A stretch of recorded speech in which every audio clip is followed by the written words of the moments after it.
Dr. Bingham is an associate professor of mechanical and aerospace engineering. He earned his PhD in mechanical engineering from MIT in 2003 and worked at Woods Hole Oceanographic Institute in deep submergence lab work. And he came to us from the University of Hawaii. Dr. Bingham is also the director of CRUSER, the important consortium for robotics and unmanned systems education and research. And we are in one of the labs that Dr. Bingham leads and in which many of his students do their research. Our mission is really about the students. And because of that mission, we build up an expertise around these technologies and the policies that go with them. And so being involved, one of the things that I guess I'll say that CRUSER, through the leadership of Jeff Klein and Ray Bittner, and now me as the director, we've been really involved with strategy development, both for DoD and the Department of the Navy. And that's been really rewarding to me personally, and I think a good spot for NPS because of this convergence of all of our students with this operational background and the way that they think about problems coming out of the fleet. It's really personal for them. And you combine that with the expertise we have in the technology, and it gives us it's a unique perspective that we can add to the conversations about thinking about roadmaps and master plans and strategies for the future. And so I think they've been pretty proactive in using NPS as a resource for that. I think that for me, the special thing about NPS is it's this blending of communities and cultures, right? The academic culture and the military culture are mutually reinforcing, and if we're in balance, NPS is a magical place. And so what I would say is that as much as they show me their community and I see what leadership means there, I can talk about what I think leadership means in the academic side. And as we've talked about before, the academic structure tends to be flatter, but I think leadership is a lot the same in that it's about mutual respect. It's about, we mentioned integrity, and I think academic integrity, just like integrity and honor means something on the military side. It may not mean the exact same thing, but the root is there of, you're only as good as your reputation. And, if we're treating our students not as traditional students, but as, both as students and as men and women in uniform who are keeping this country safe, I think there's some real goodness there that you can't get anywhere else. And it's, occasionally we get it wrong. Occasionally we get that mutual respect wrong, but it's very, very rare in my experience at NPS. So, but when we get it right, we span that whole space. And so I think back to the leadership side, for me, being an academic, sort of in my professional life, it's really about sort of leading by example and stepping up. And for me, at least I try to always be both a team player and a leader where I can, and think of leadership as service.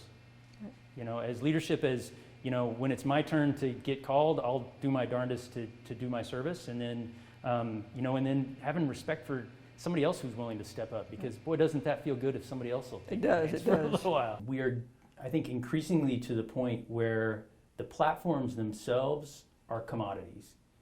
You can go buy especially in the aircraft domain, you can go buy an unmanned aerial vehicle that's fairly capable for a very low budget. And so that creates asymmetrical opportunities and liabilities. And so I think that we've seen already that as a real, how do we counter those kinds of activities when they're not just the domain of the United States or near peers, that everybody can employ these kinds of systems. So how do we counter those kinds of technologies? I think is we're seeing that now, that it's so ubiquitous that threat, we've spent so much time trying to get them to work, and now we're trying to figure out how to defend against them because they're so ubiquitous. We need more we need to have our men and women that are working at the warfare centers, at the Navy labs, to do some retooling about how to put these kind of technologies together. And again, to the point that it's different than what they can get necessarily at a civilian institution. It's complementary in the fact that they come from backgrounds from great schools, from Stanford and Georgia Tech and all these great technology schools, but what they're looking for NPS to do is how do we take that fundamental knowledge and still within an engineering technology, how do we apply it to these really mission critical platforms? So we have a set of assets, we have folks, we have full-time staff members who care and feed for some of these vehicles, because you can imagine, just like anything that goes in salt water, these take a fair amount of care and feeding. And so that currently the director is Vlad Debokradov, who's in mechanical and aerospace engineering as well. But that is, again, a multidisciplinary, multi-domain. So when we walk around, we'll see stuff that flies, we'll see stuff that goes into space, we'll see stuff that's at the surface and underwater. And it's a great place to bring students early in their time here at NPS, because you can just walk into this high bay and you can say, all right, pick your toy, right? So choose what you want to work on. So as far as student impact and maybe some of those aha moments, so I had a student, Nicholas, I won't use his last name for fear of retribution, but he was a surface warfare officer, and he came to NPS. And when students come to NPS, they have a wide aperture in terms of what they can work on. And we ended up through class sort of starting to talk about research topics. And he ended up working on a navigation platform for an unmanned surface vehicle. And we did field testing, and it was a great thesis he put together. But what really, I guess, more impacted me was it made an impact on the way he thought about his career. And that since then, he's gone on to work at a warfare center and split his time between that and a program office.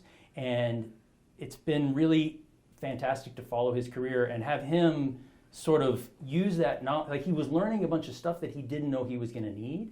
And then he reaches back to us and to me and to the lab and says, hey, where's that paper we read in that class? Or where's the thing from my thesis? And so the impact is kind of on me, but to see that trickle over time through his career and to widen his view of what's possible and get him involved in some of these conversations about strategy, about where the Navy's going, so that hopefully he's thinking about his career in a little different way, and he can bring that back to the fleet. Like that's, I think, impactful both ways. What would be an example of the interdisciplinary presence here? This would be the physics department, and who else? That's a really good question, and it's almost hard to answer because every one of them is a little bit different. But I'll use Doug Horner as an example because he's a good one for this. He got his PhD in computer science. He sits in mechanical engineering.